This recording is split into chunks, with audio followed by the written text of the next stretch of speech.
Here now to weigh in on all of this is university physician Dr. Ginette Archinal. Dr. Archinal, thank you so much for joining us this evening. My pleasure. Thank you for asking me.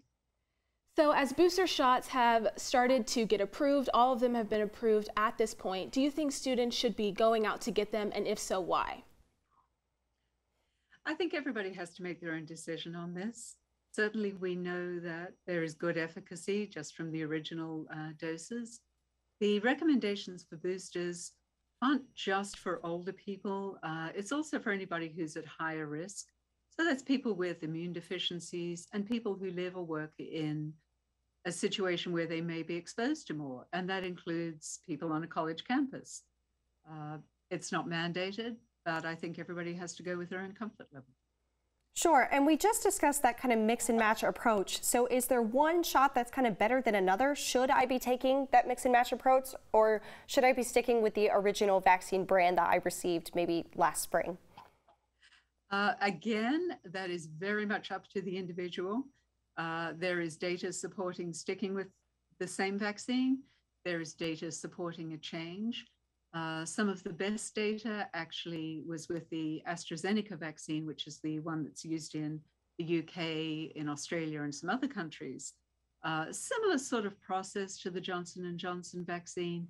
And it was found that somebody who had had the AstraZeneca, who then had one of the messenger RNA vaccines, so a Pfizer or a Moderna as their booster dose, saw a much better response in terms of improved antibodies than they did if they had the booster of that same AstraZeneca dose. But again, it really doesn't matter. It goes back to your own comfort level. All of them work. Definitely. And so with 8 active cases on campus, 7 students and 1 faculty member, do you think it's time to loosen some of the restrictions we're seeing on campus right now? I think everybody would like restrictions loosened. The real problem is we're heading into, well, a couple of things. Firstly, we're only just at 2 weeks after fall break, so we may well get some more cases coming out of fall break.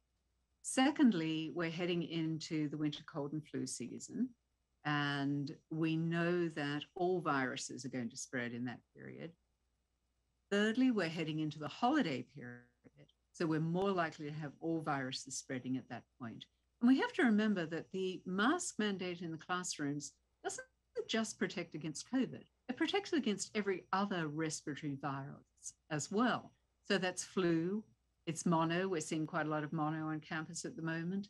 And it's the normal coughs and colds that nobody got when we were all in lockdown, but which not just on campus, but nationwide, we're seeing a whole lot more of now that everybody has loosened some restrictions. Sure. And Dr. Archinal, we spoke with students earlier today about how they felt on the potential requirement of boosters coming to campus, maybe this winter and this spring. So let's take a listen at what they had to say. Sure. If there's more studies proving its effectiveness of boosters, then yeah, I think they should. I feel like that, I don't know, as of right now, no, but maybe in the long run, yeah. I think that actually it's probably something that's entirely necessary. If we're living in close quarters altogether, I mean, we're endangering faculty and faculty family if we don't take every precaution necessary to not get sick. I think it should be optional. If you want to get it, go ahead. If you don't, you should do it. So I know you are more in an advisory role, but would you advise Healthy Elon Committee to mandate the boosters for students in the spring? At this point, I would say we need to wait and see. For sure, definitely. All right, and students this evening not having complied with the university's flu vaccine requirement, that number Thursday was as high as about 74%, so almost 3/4 of campus. So where are we kind of lying with that requirement now? Well, firstly, let's not get too caught up in the percentage. You have to remember that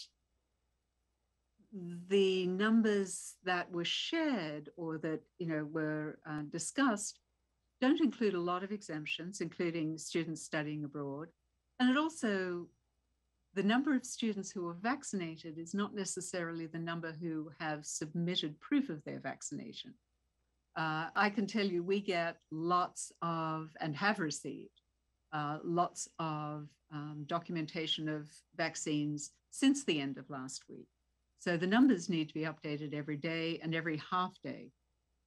I think the real message from what ELN reported last week is that we still have a lot of students who aren't vaccinated. The actual percentage is less important than the fact that everybody needs to be vaccinated. We recognize that a lot of people probably didn't want to get vaccinated when the vaccine clinics were first on campus, which is why Elon now has 2 more clinics, one tomorrow and one on Friday.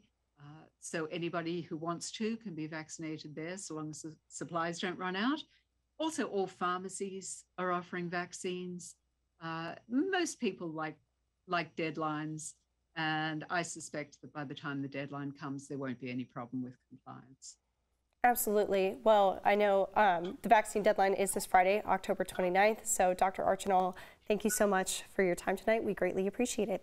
Thank you. My pleasure. Anytime. Take care. And registration is still open for the university's last student flu vaccine clinic this Friday, October 29th from 1 to 6 p.m. in Jordan Gym.